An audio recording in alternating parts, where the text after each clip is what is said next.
There we go. Hello, Michael Knight. How are you this morning? New York Vinnie, it's a Freaky Fractious Friday. I welcome you to your own show. Did you know the New York Vinnie had a show? No, it's not. This is not New York Vinnie show. This is Michael Knight and New York Vinnie show. And don't you ever forget that we've been fucking partners For a for while. longer than most of the marriages I know have lasted. Yeah, that unfortunately is true. It's Yeah. unfortunate for their marriages. It's great for us. Yeah, I mean, you think about it. You and I have been appearing on the radio together, or television, or whatever, since 1986. Even basic cable. Yeah, even the Northwest Cable News when we took over for Wayne Cody. Yeah, that was fun. Because we are partners. We've had disagreements in our professional lives, but we disagreed on whether we were going to be Mariners fans, and then eventually we capitulated. Yeah, it was kind of a tough thing there. But you know, we're partners, and you know, I think about that we have been together. This is obviously 2026, so we are 26, and then 20, 40 years. I'm not surprised. Yeah, 40 years. And it's been, if you think about it, it's not just that we have jumped, you know, we jump on the internet and do a show.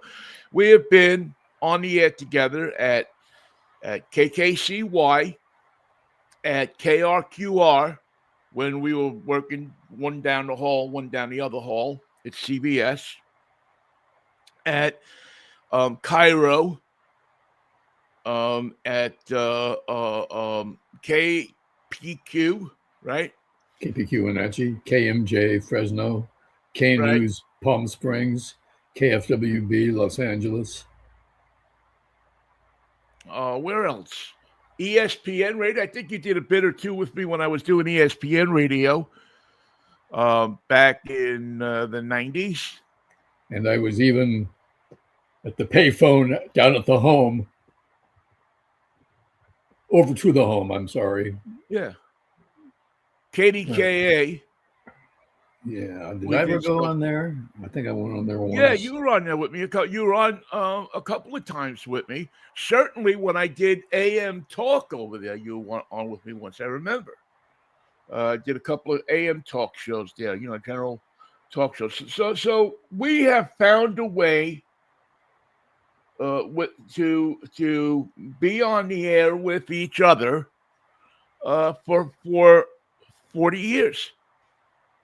Kind of incredible if you think about it. Not many people I know in the radio business get a chance to be creative together. And we've had some pretty creative stuff. We've had some stinkers, but we've also had some pretty creative stuff when you think about it. And we've stayed friends the entire time. You know, through office chairs being swung through the studio. That can't be helped. That can never be helped. It has to be done. If you have a folding chair and you don't know what to do with it, throw it like Bobby Knight. Yeah, exactly. It's just you know, and you know, it's just a you know, it's a pretty cool thing, Michael. You know, I've told you this before. You know, I owe, you know, the success in this business to you. There's no doubt about that. I mean, I certainly brought talent to the table, but I wouldn't have gotten many of the breaks that I got along the way without you. From the Met stuff to the, you know, to back in '86 to all of the driving the Cincinnati Reds team bus. Or was it the Houston Astros? It was the Astros. Yeah. And the and did they ever thank you properly for driving that damn team bus from city to city? No. Neither did the Republicans for driving the bus so I could get the team out of town so they could have their convention. Keeping the team away from the Republicans, which was a public service. In Texas, it is, yeah. So, you know, I'm just, as we open the show, I don't know why I'm getting nostalgic about this, but it's an honor and a privilege, and it's been a great. And the duty. Yeah, yeah, sometimes it's been a duty. I'm sure that you had, I mean, listen, both of us are strong willed people. Both of us are people who see things differently, but that's what makes our thing work. Is because we don't look at things the same. We don't look at things, you look at it, it's almost like you look at it in a California way, but with because you spent time in New York, a good sense of a New Yorker. I look at things You got in to a know New how to walk York down the way, street. Yeah. but with a good sense of California because I lived there for so long. So we got both. We got both things going on. It's probably That's why why so it's many. work. I think it's why so many New Yorkers come to California because they need the atmosphere of New York where everybody's a wise guy, but they want the sun to be out and they want it to be comfortable. And you can go to Zabar's, you can go to the Gourmet Garage, or you can go to Trader Joe's, depending on what town you're in. Yeah, You got to eat.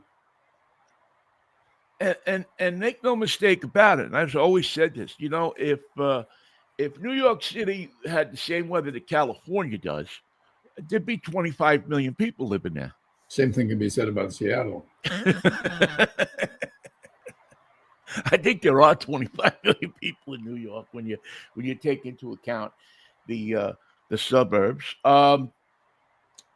So it is Friday. It's a fractious Friday. The Knicks pulled off a stunning rebuke to the San Antonio Spurs. That was a big story because of the nature of the comeback. It's just fitting that it overshadowed the Giants' comeback. Giants were down 8 runs in the 8th inning and came back to win in the 9th, 11-10, with a grand slam home run walking off the whole shebang. And that would have been a big sports story if it had been anybody but the Giants, because nobody cares if they win or lose. That's an exaggeration, but somewhat true from the ESPN point of view. And the fact that ESPN and ABC owned the comeback over the Spurs by the Knicks and made that the most giant sports story of a generation. And I watched that game. Were you watching that game? No. I went back and watched a long set of highlights, and there is a package that somebody put together on YouTube that takes the announcers' stuff out of it. Doesn't let you listen to the event, just the crowd reaction in Madison Square Garden, and that's the tape you want to hear. That's the video. That's the one that made everybody deaf. That you want to listen to. That will get you as excited as if you were watching it live. I love the picture of Seinfeld standing on the court, just going. He could not believe what he had just witnessed. He was not convinced that the game was over and that his team had won. He had to be reassured that the score on the scoreboard was correct, and he simply did not believe what he had seen. Well, it's Broadway. I mean, people forget that Madison Square Garden is close to Broadway. It's a block away. It's part of the Broadway scene. It's where it begins. And if you wonder why the Garden didn't appear to be square, the Garden isn't square. Madison Square is where the Garden is. But you have to figure that out. Yeah, the Garden, the original. You have to figure that out. Yeah. It's just it was a stunning comeback. Most stunning comeback in NBA history. Everybody seems to believe that the series is over, but I think that if you heard that and you're the San Antonio Spurs and the game's coming to your home, that you'd play differently, that you don't play as if it's over. I can't imagine. I can't imagine this thing not going 7. Yeah, I didn't. I was shocked that people, and I consider New York fans, especially New York basketball fans, to be very knowledgeable fans. Yeah, you're right. New York basketball fans may be even more knowledgeable about basketball than baseball fans are. And it's a pretty astute crowd, and it is shocking to me. Now, the average fan is going to say Nixon 4. I mean, that's, Uncle Mush is going to sit on the stoop with the transistor radio going, Nixon 4. Yeah, okay. We'll see. Knock yourself out if that's what you want to believe. But anybody who observes the game, anybody who watches the game, did not believe that the Knicks were going to win this thing in 4. Probably don't think they'll win it in 5. You can see a lot just by looking. Yeah, and if you use your eyes instead of your mouth, amazing things happen. So anyway, so this will progress. The storyline of keep that son of a bitch away from the team, in referring to the president of the United States, is stronger than ever. The guy who's average negotiated New Yorker now believes, undoubtedly, that Trump is a jinx on the Knicks. If it goes to a game 7, would it go back to the Garden? I forget now. Would 7 be in the Garden? This is going to be game 5. Used to be 2-3-2.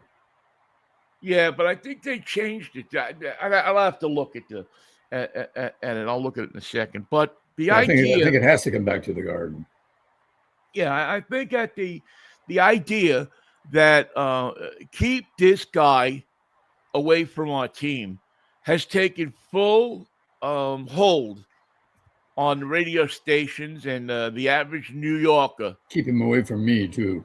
Even the ones that voted for him, even the ones that love him, are like, keep him away from the team.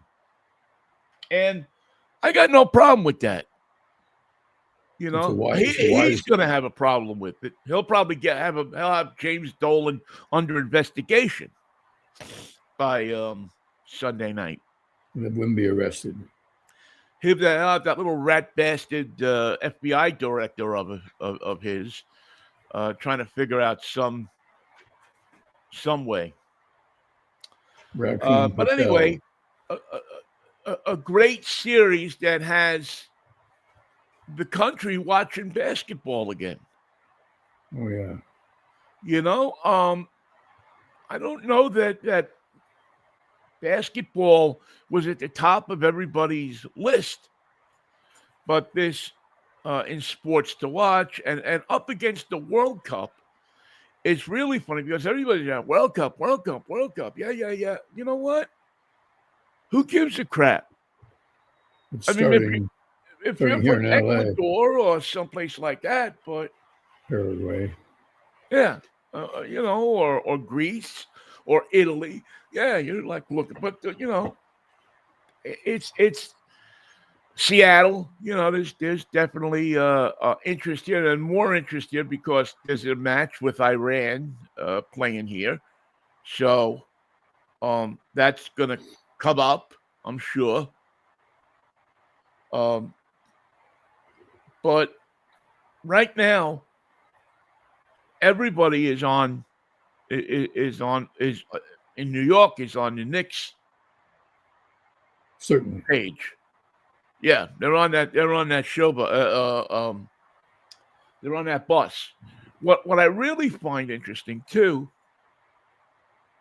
is I was watching. Was it Jimmy Kimmel? Yeah, Jimmy Kimmel always does this thing every year where he'll send a reporter down to the opposing NBA city of one team, and he'll try to get their fans to, the San Antonio fans to put Knicks stuff on. Now, I cut can tell you promos. that bit would work in New York. There's no self-respecting Knicks fan is going to put a San Antonio T-shirt or jersey or basketball shirt or hat or anything on. But it shocked me how easily the San Antonio fan, the average San Antonio fan walking down the Riverwalk there, would take off their shirt and put the Knicks shirt on. And read what they were told in front of them. Exactly. And the other thing too, Michael, was the biggest cheer in San Antonio has nothing to do with the Knicks. It's fuck New York. I mean, that's the best that they can do. But and there was a clip on last night of a local reporter in San Antonio, and he's doing the so worn out shot of doing the weather in front of the fans who are all assembled at whatever bar or this or that. And the guy did 5 minutes of people literally walking up to the microphone, him pleading with them to keep it family friendly. And you know that as soon as you say that, you might as well just say to the person, just say F you into the mic. And get it over with. Get it over with. Which is what they did, and it was pretty damn funny. Yeah, and it was pretty funny because nobody that walked up to that microphone did not say F New York. And for those who think that's a damning condemnation, New Yorkers have heard that before. It's going to take a little bit more than that to get them riled. Heard it. They invented the phrase. Everybody that every person that lives in New York City at one time or another since they've been born has said fuck New York. Trying to get a cab in the rain. Fuck New York. But it is what it is. So I'm excited about watching the rest of the series, and more excited than I've been about an NBA game since the Sonics were a basketball team. We don't have to wait much longer. Tomorrow is Game 5. Yeah, I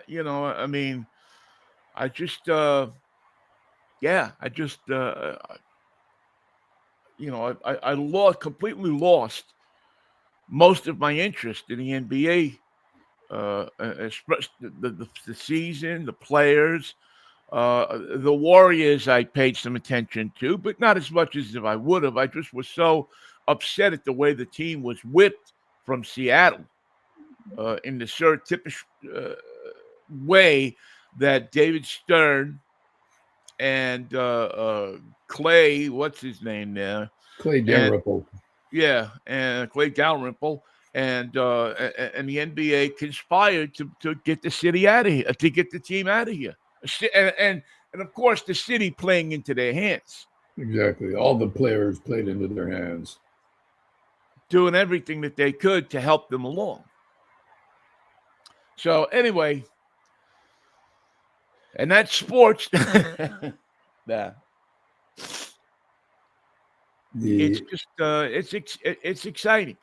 It's when you look at the excitement of people gathered on street corners in Astoria and Bryant Park and Central Park and Flushing Meadow Park and all of these different places that New Yorkers have gathered to enjoy. And listen, I'm not going to say it's been perfect. There's been, as there is, unfortunately, in New York and many places, anytime you get a group of people together, idiots.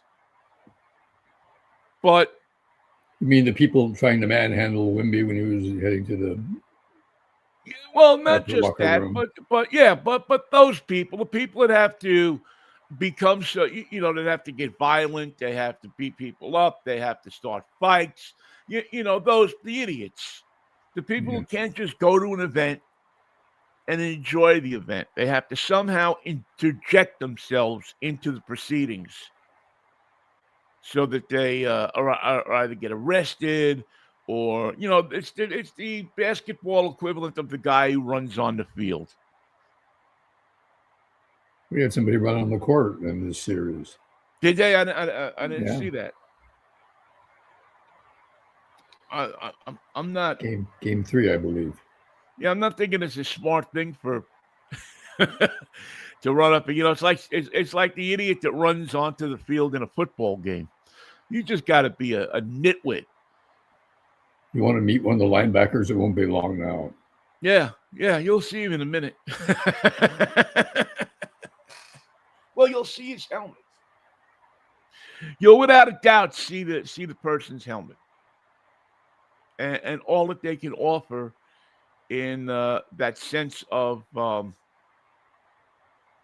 force that greets you. Mass and gravity. Yeah, when your inertia meets their inertia plus their mass. Your mass is compelled by gravity to go to the ground. Yeah. Anyway, so that's the sporting life, part of things this morning. I'm just excited about it. Excited about your Giants win. It has to feel good. I mean, it may not be the entire season or anything, but when a team isn't doing good, and trust me, I know I'm been a Mets fan for how long. Sometimes you take the little victories that happen on an individual day, the great game pitched by Pete Falcone, or the Pat Zachary shutout or something, and you take those and you live on those because you don't have the full seasons at the present time. You've had them before, and you'll have them again. But not today. But not this year, not today. You just take that comeback of 8 runs, 9 runs, whatever it was, and live with that, right? Like Donald Trump has to live with his name coming off the Kennedy Center. I think the deadline is today. It must come off. Yeah, I think. Let me check this. I think there's somebody actually broadcasting it live on YouTube. Of course.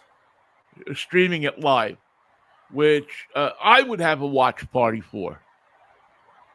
Matter of fact, I'm going to check out YouTube while we're sitting here. I wish that the judge would have ordered that he go out there and have to sit in a chair and watch it. A folding chair, a lawn chair. Yeah, while they were doing it. While they were taking it off. There's no torture that can happen to that guy. No embarrassment. First of all, he can't be embarrassed. But there's nothing that can happen to him that I wouldn't feel joyous about. I don't want to see him get murdered. I don't want to see him get get killed or assassinated or anything like that. Because that's. But the amount of people that he's hurt, the amount of people that he's screwed, the amount of people, the embarrassment that he causes to people, the shitty way he treats people like they're his servants. I mean, what he did to Kristen Welker in that interview on Meet the Press, he just ought to be. I wouldn't want to. I don't know. I wouldn't. You just look at something like that and you go, "Man, have you no class?" No. And the answer is no. I don't expect that to be a factor. But what I'm more embarrassed about, to be honest with you, is the fact that Kristen Welker went on Meet the Press yesterday, the Daily Show, and made sure that she informed everybody that Donald Trump called her or she called him and they talked, and he'll make an appearance again in the near future for another interview. Of course he will. And I just, I found it disgusting. He just likes being on. He likes being on TV. It doesn't matter where. He's just such a shitty human being. And I don't know. I just look at him and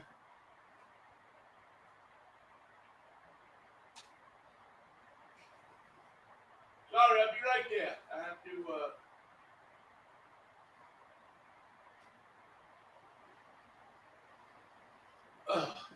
I have a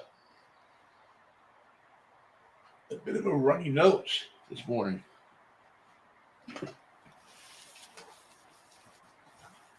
And did not have my usual box of tissues that I've learned to keep. Where's that nose off to? Does it know where it's going? Where's the nose? Mm-hmm. Well, it's right here, right now. Anyway, the whole thing with Kristen Welker and NBC acceding, I'm sure, to his wishes, just disgust me. I lost a lot. To be honest with you, I've lost a lot of respect for her. I thought she was actually a pretty good host of Meet the Press. And the fact that she has just bent down to kiss his ass and blaming the problems in their interview on the rain. Not the fact that she's a fine reporter and that she pressed him for answers that he could not provide.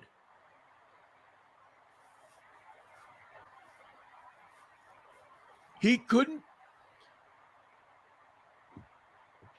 She asked him for he charged that the California election was rigged. And she asked him for the primary election. She asked him for proof. And he said, just look at it. Right there, just look. Just look. I'm Donald Trump. I told you it is. So you're supposed to believe me. And the fact that he gets away with that, the fact that he is allowed, that news organizations allow him to berate their employees. Which Wall Street would take away his ability to comment.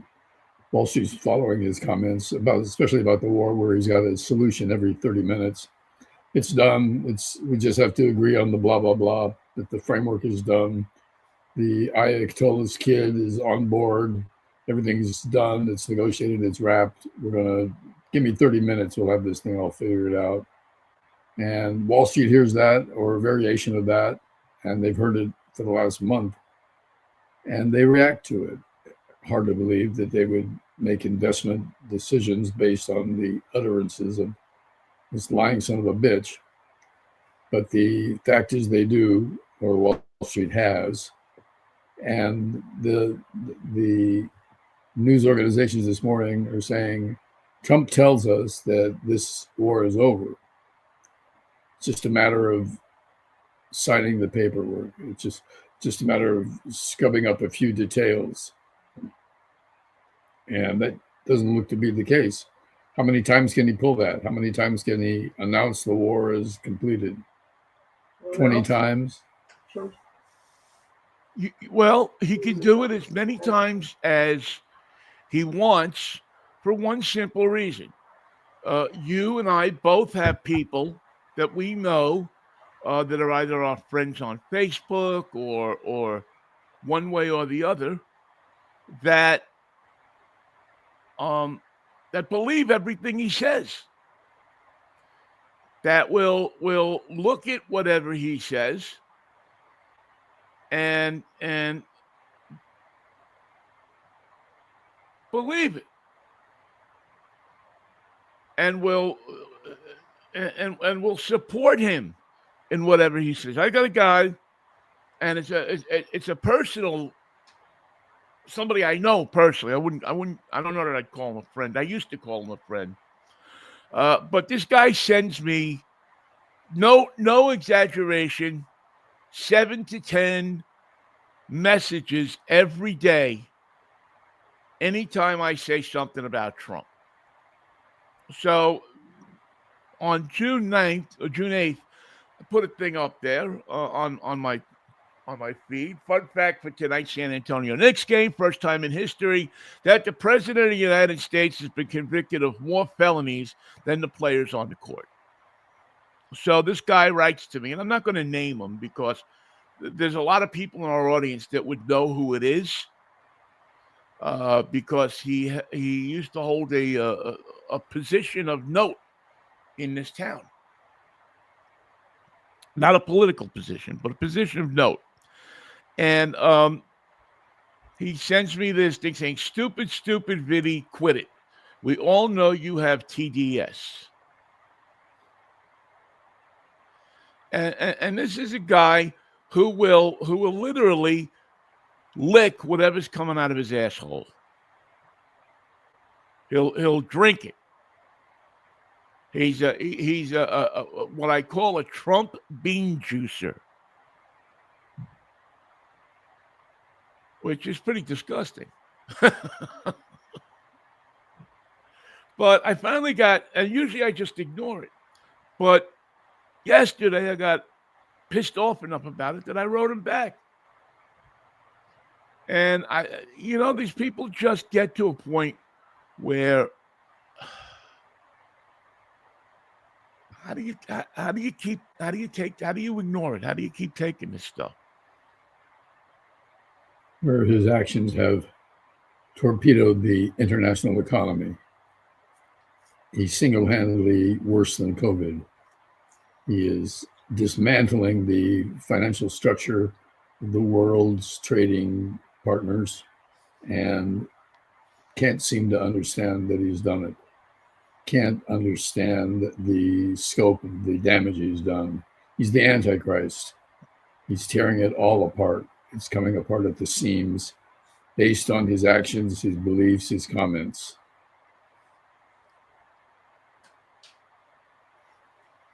I don't know how any reasonable person can look at this guy and say that he's good for this country. He's somebody that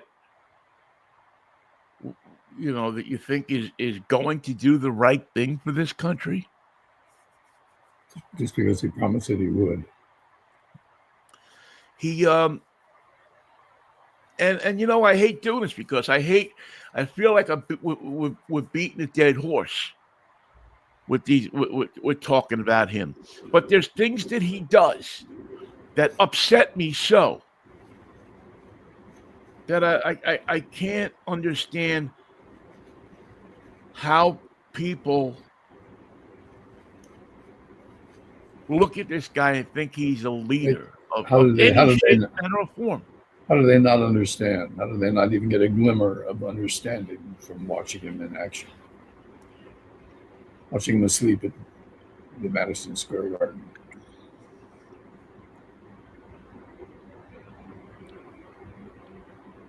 You know who was in Madison Square Garden too for that game?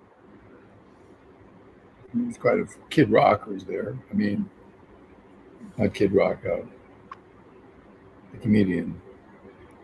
Chris Rock. Chris Rock. No. John Bon Jovi. The former president of the United States was also in the building. Barack Obama. No. Came in, had a couple of Secret Service guys with him, sat in some seats in, a few rows off the floor, signed some autographs, had his picture taken with a few people.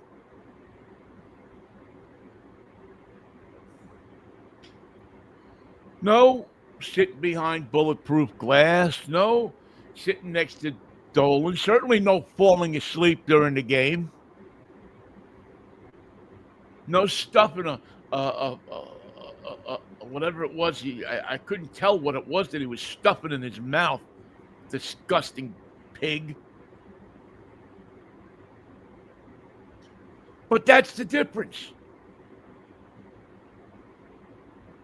He'll never be able to do that.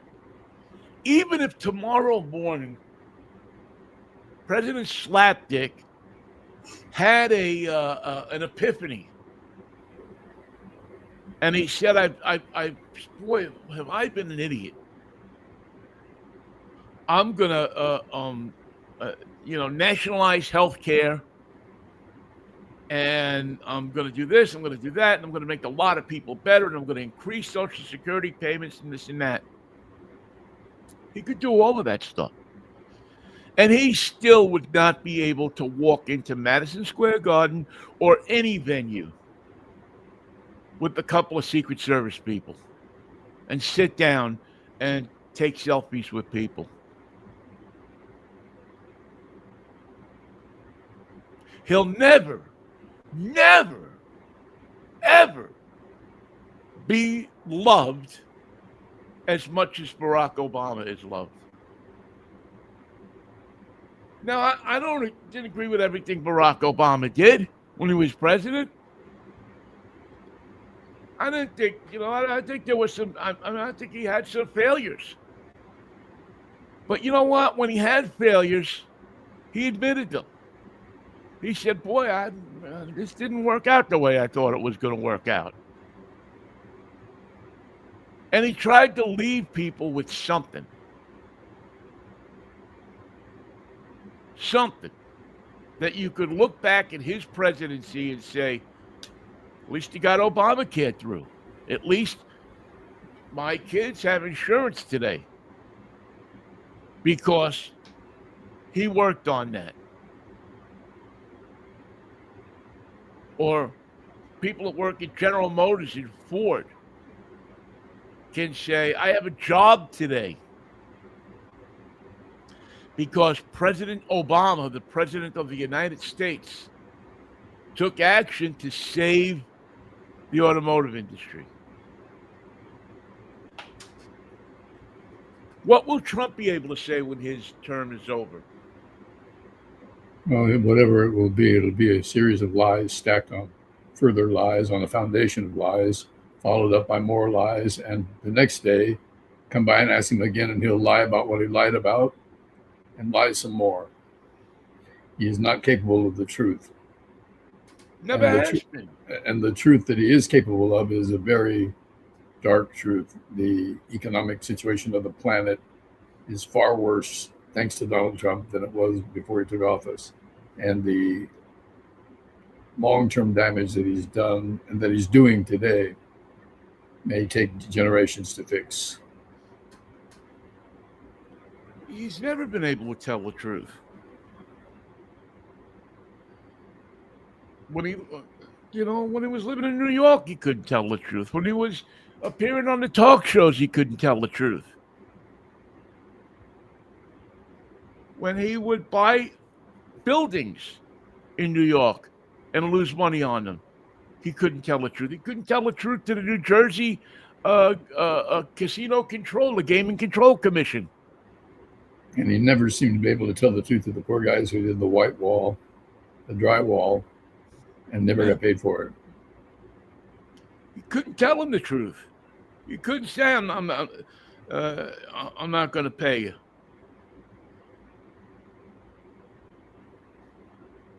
What just a complete piece of crap. And I just I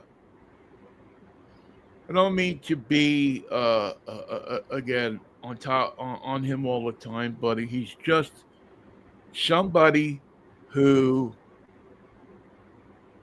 the longer he's president, the more it disgusts me.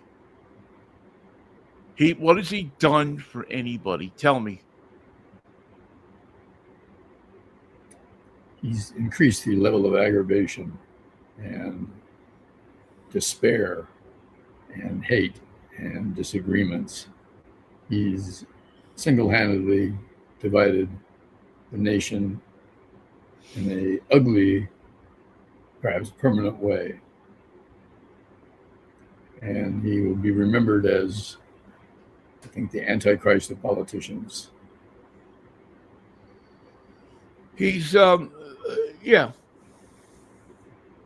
And that just scratches the surface. He's just again, he is and all he's done is make himself and his friends rich, cause problems, dismantle our status in the country. But you know what? He has done one thing, Michael. He has done one thing. He's created a cult. He's probably created as good a cult as you have ever seen out there. You don't have to drink the Kool-Aid to be a part of it, but it helps. Well, Jim Jones didn't charge for the Kool-Aid, did he? I think it might have been free, complimentary. Yeah, Trump would charge you for the Kool-Aid, which would be probably the only hope that those people would have had of getting out of there. And it's the only time you'll see Trump. I like that. It's the only time you'll see Trump getting involved with a no-host bar.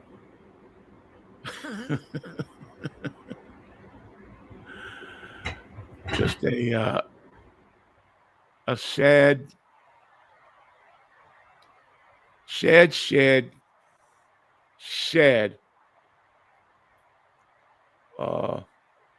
situation that is getting more and more absurd. Well, I can change the subject before we get too morose and ask you, what are you driving this weekend? You know, I was just punching that up here on now my unfortunately my my computer has been doing some strange things, so I'm going to try to get this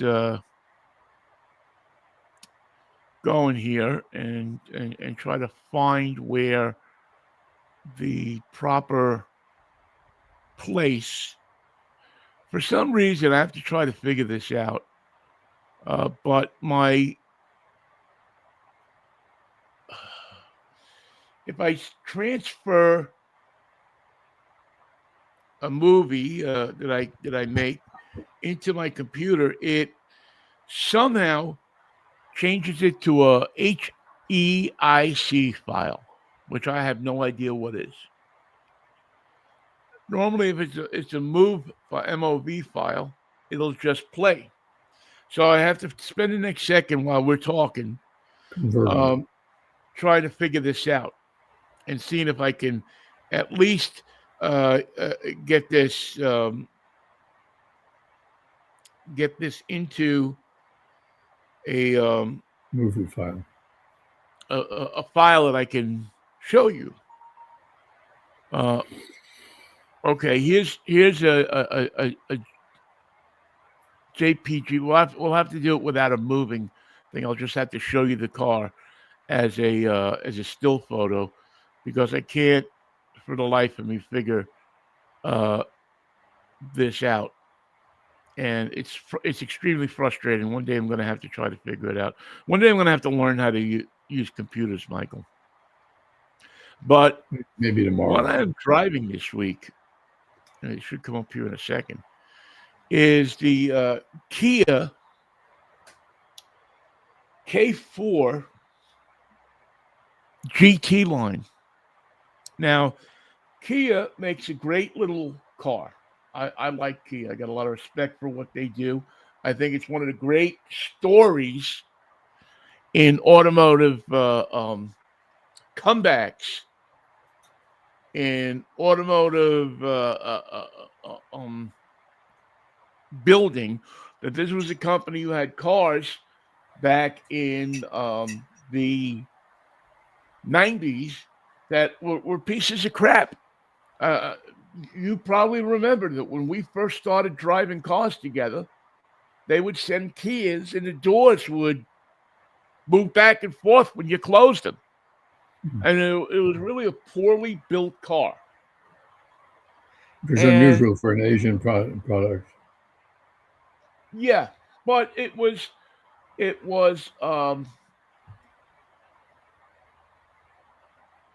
the Koreans' not first attempt at cars, but they were certainly learning Hmm. along the way.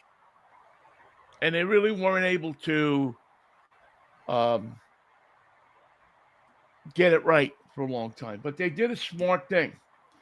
They went out and they hired a guy named Peter Schreier. And Peter Schreier was a designer at Audi. And he was the guy that took Audi from there. Remember that they had a period in the 80s where literally the same thing happened to them. Their cars were pieces of junk. Hard to believe you're talking about the same Audi company, isn't it? Yeah, but their cars were pieces of junk. And Schreier went to Audi and designed cars that were clearly advanced, clearly ahead of their time, clearly cars that were hit a note of what people wanted. They weren't mass acceptance cars, but they were really nice cars. They ran good for the most part. Matter of fact, many people would probably say that they were over engineered, but they were really sharp, beautiful looking cars. And Audi went from this car that nobody wanted to buy into a car that many people wanted to buy and rose up the ranks of luxury cars. Well, but move ahead to the 2000s, and Kia is having this problem, quality control and this and that and the other thing. So what does Kia do? They go out and they hire the same guy. Wow. And they pay him a crap ton of money, and they bring him over to Kia. And they say to him, design cars that people want to buy. And they're also taken over by Hyundai at that point, and Hyundai dumps a bunch of money into them, and they just have they get their act together over the next 10 years. And Schreier comes and I've met Peter Schreier. I've talked to him at events. He's just a sharp guy who has an innate sense of what people want in a car. And so after some failures, again, they didn't turn it over overnight, Schreier comes out with these different keys that people want. And the company now, outsells most cars. Now, they're not quite considered on the same level as Toyota yet, but they're close. And they sell a lot of cars. And they sell, and they also started building cars that were economy cars, but they would go back and they would do versions of these cars that were peppy, fun to drive, interesting cars. And What this do you is think of one the of the car great, yourself? excuse me? What do you think of this car to your experience with it, short as it may Well, be? I just drove it a couple of days. This is a K4. So this is an economy car. But what they did with this car is they put everything in a book in this car, an 8-speed automatic transmission. They got away from that dreadful transmission that they were using that wasn't doing too good. They put a 190 horsepower turbocharged engine in this thing. They put nice wheels on it, competition type tires, black accents, one of the most well designed interiors that I've ever seen, up to the point where the designs of the back of the seats are as unique as you will see in any car. Unusual. So they're comfortable and they run like a top. Again, not everyone, but most of them. Great heated front seats, massaging seats, a Harman Kardon audio system, and it's a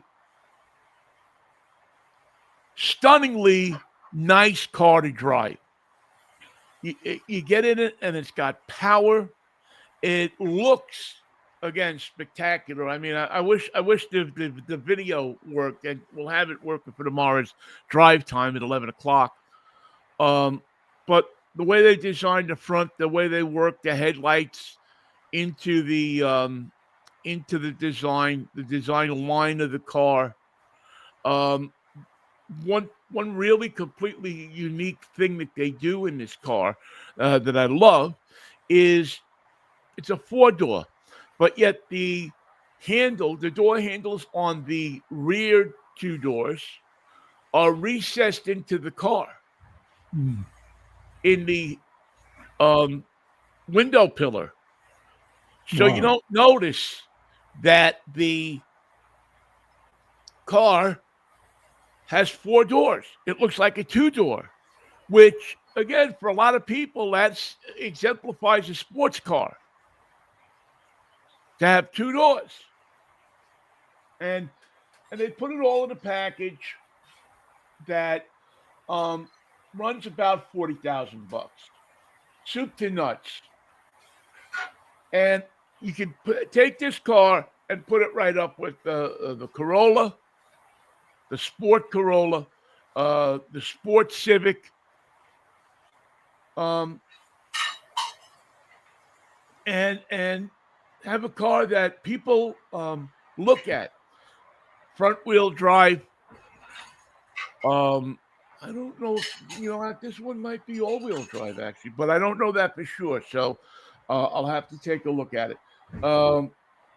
The black trim is done right. The lighting is done right. The sunroof opens up. And on a day like we had yesterday, it was so nice to have that sunroof. This replaces the Kia Forte. And I think that dollar for dollar, if you're looking at Honda, if you're looking at Toyota, and that you would be doing yourself a disservice if you didn't go to the Kia dealer and take a look at this car. And that's what I'm driving this week, Michael. Kia has always been one of my favorite cars. They've had their problems, but I still think that they are a well-intentioned car company. The only car company I know that has a street gang named after them. Huh. Because they did, and that happened because they were stupid. They tried to save a little money by not putting the electronic device that disables ignitions in cars. But hey, we can't be perfect all the time. Well, will we hear more about this on your show tomorrow at 11 o'clock? I promise you tomorrow that we will hear more about this car. We will hear more about the Land Rover that I drove a couple of weeks ago. We will take a trip out to Lake Chelan, and I will give you a hot tip on a very good place to eat. How are the fires doing out there in Chelan? I haven't noticed any fires. Maybe there are, and I missed them. Is there stuff going on out there? Because there was last week. Yeah, there were no fires out there when I was out there on Memorial Day weekend. Excellent, good news. I don't know what's going on since then. I'll have to take a look, but But you know what? It's fire season, Michael, and we didn't have a wet winter. We had a relatively dry winter, and so, as a matter of fact, they have issued warnings to people saying, "Get prepared now for fire season. Surround your house with tanks of water.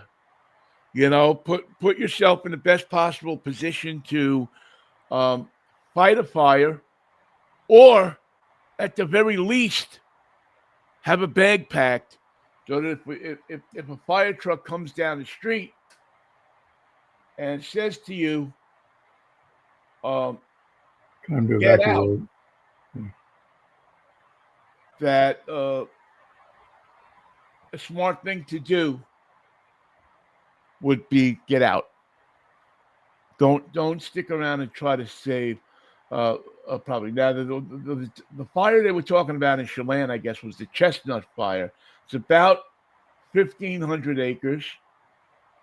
No structures have been lost, and no injuries have been reported, which is always the best possible news that you want to hear. Now, before I let you go, I guess there's a little bit of finality about those California political races, right?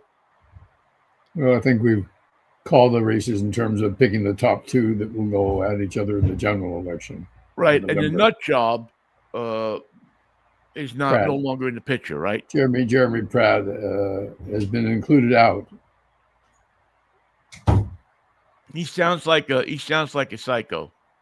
He's quite mad. It's not inspiring at all. It's a little funny, but then the humor is lost on when you realize that it's for real. That he came close to getting involved in the runoff, but it's not to be. I guess that's good. That's good news. So anyway, yeah, we'll have. And I just wanted to check on it because we have a lot of people that listen from California that are interested. So I'm sure they want to know. Although it happened a few days ago, so they probably know already. What are your big plans for the weekend? Well, we got baseball with Boaster the Toaster. I don't know exactly what we'll be playing. My sister is back from Italy. I'll probably get a debriefing from her about what Bologna was like. Nice. And tell her I said hello. Sure, I will. What else? Some kind of baseball and quietness. Baseball and quiet, and we got the Knicks tomorrow. And the Knicks tomorrow. Don't forget that Sunday is the president's birthday, so you may want to celebrate that. I'm going to hold off on that until I know more.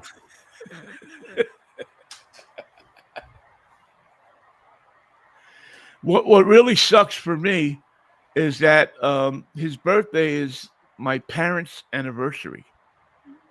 That's a cruel slash of fate. It's the day that I used to,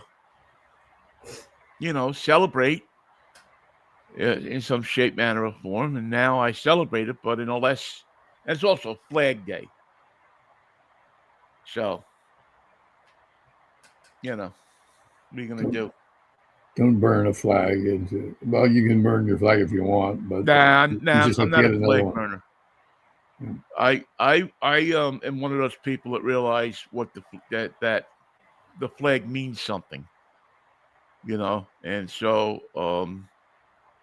I'm just not a flag burner. Even at the height of the whole Vietnam War thing and everything, I just was not a person that thought that burning the flag that my father wanted to fight for, and that it. I mean, I won't argue. If you want to burn the flag, you go burn. You just have to get another one.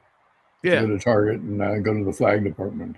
Yeah, if you want to burn a flag, that's your business.